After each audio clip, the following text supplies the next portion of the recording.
C3 Éditions, à travers sa collection Textes retrouvés,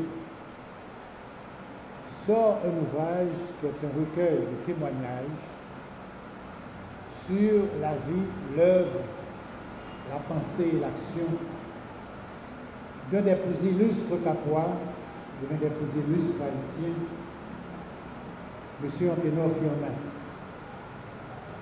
C'est un ouvrage que nous avions fait dans le cadre du 350e anniversaire de la ville du Cap, avec le concours de la Banque de l'Union haïtienne.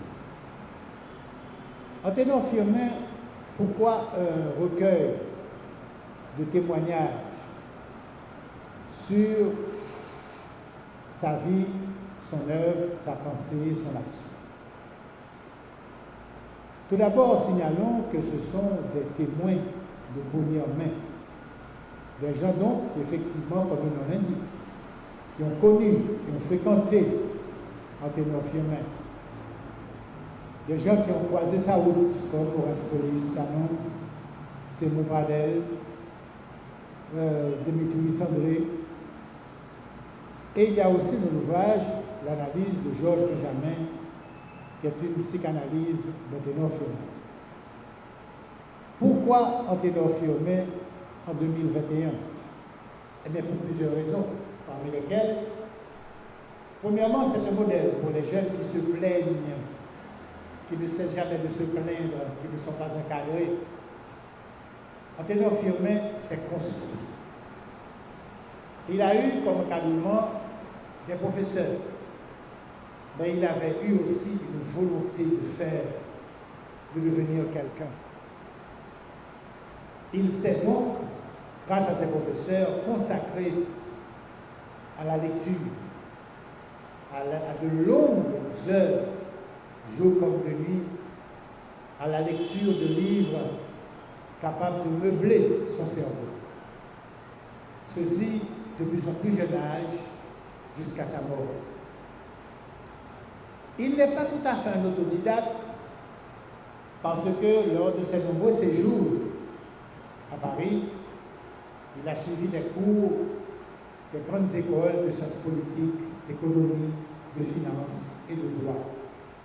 Mais comme autodidacte, soulignons que pendant des années, Firmin a étudié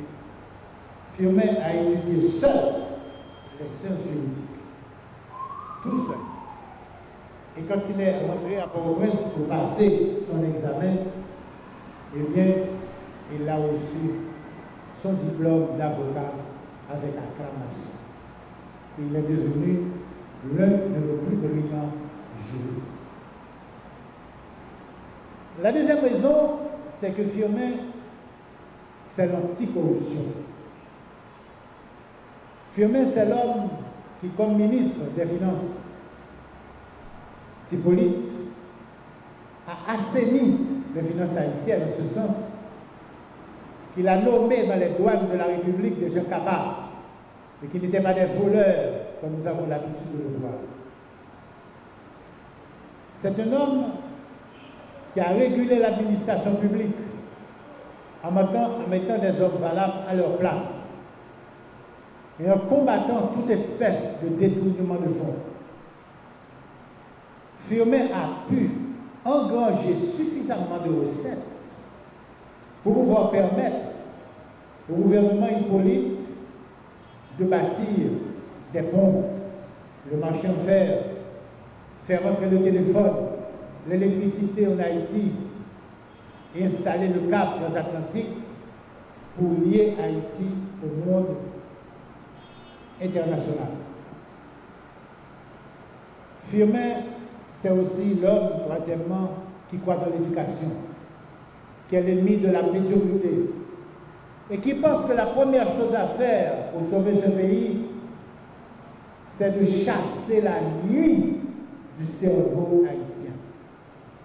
Ça veut dire le retirer des ténèbres de l'ignorance, de manière à ce qu'il ne se laisse plus manipuler par des politiciens et des affairistes de sac et de corps. Et quatrièmement, Firmin, c'est l'homme qui ne croit pas dans la question de couleur. Que vous soyez blanc, jaune ou noir, Firmin a toujours jugé les hommes selon leurs valeurs intrinsèques. D'autant plus qu'il fut lui aussi victime de la question de couleur lorsque j'étais député du Cap en 1879. À l'époque, il n'y avait pas de télévision, il n'y avait pas de radio, il n'y avait pas de photos, de journaux. On avait fait comprendre au peuple capois qu'il ne connaissait pas, pour la plupart, que Firmin était un blanc, même un mulâtre, un blanc. Et bien sûr, Firmin, c'est aussi le défenseur de la dignité, de la souveraineté nationale. C'est lui qui, comme ministre des Affaires étrangères et Hippolyte, a repoussé la tentative américaine de voler le vol Saint-Nicolas. Il ne s'est pas laissé intimider par les bateaux de guerre des États-Unis qui campaient dans la rade. Lui, comme ministre des Affaires étrangères, et un autre grand haïtien, Hannibal Price, comme représentant de notre pays aux États-Unis, les deux, ils ont fait face à la menace, au chantage, à cette tentative d'escroquerie internationale. Voici toutes les raisons pour lesquelles ce livre a été fait. Et il sera en votre signature vendredi 17, samedi 18 décembre, à l'école des Frères de Béjonville, sur la place Saint-Pierre, de 9h à 4h. Le prix est à 1500 gouttes.